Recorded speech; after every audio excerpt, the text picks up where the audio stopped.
Welcome to the Dreamweaver layout tutorial for Adobe Creative Suite CS5. In this tutorial, I will demonstrate how to get started creating a new web page with a Dreamweaver layout. To begin, open Dreamweaver. Go to File, New. You'll be presented with the new document interface. Starting from the left, I will explain the various parts of this interface.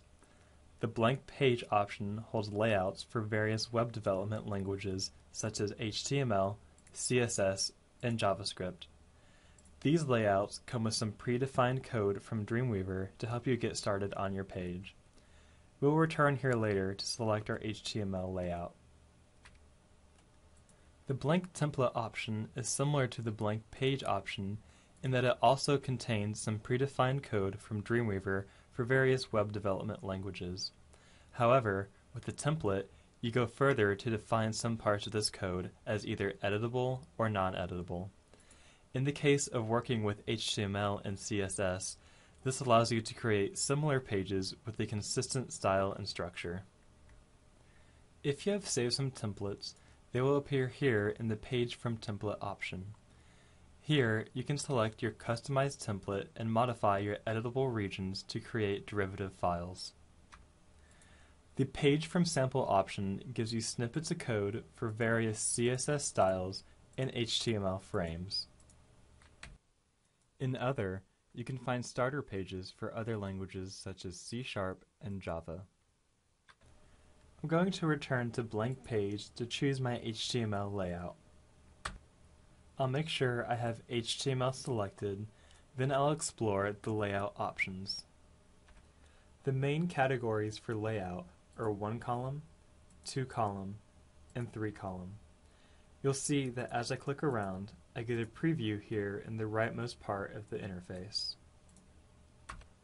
After selecting the desired number of columns, you have a choice between fixed or liquid layout. A fixed layout is indicated by a lock in the preview area, and a liquid layout is indicated by the spring and % sign. I'll demonstrate these differences.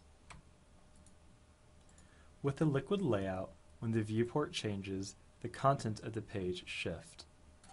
With a fixed layout, as the viewport changes, the contents do not move and become truncated.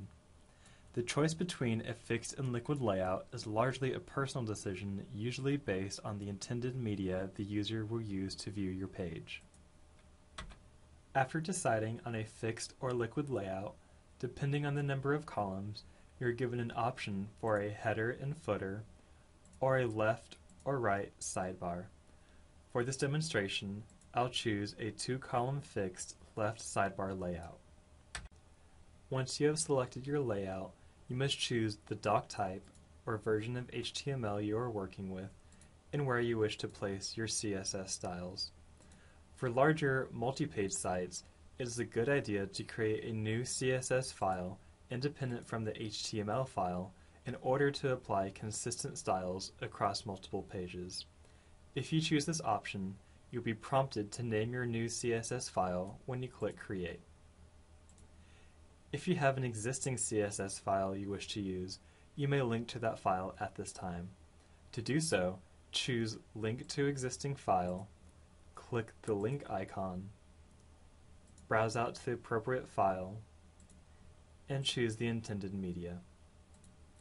For this demonstration, I'm going to place the CSS styles in the head of my HTML document. Once you have made your choices, click Create, and Dreamweaver generates a layout based on your specifications. You may edit this layout to your liking. Please see the Dreamweaver CSS tutorial for more information on navigating CSS styles.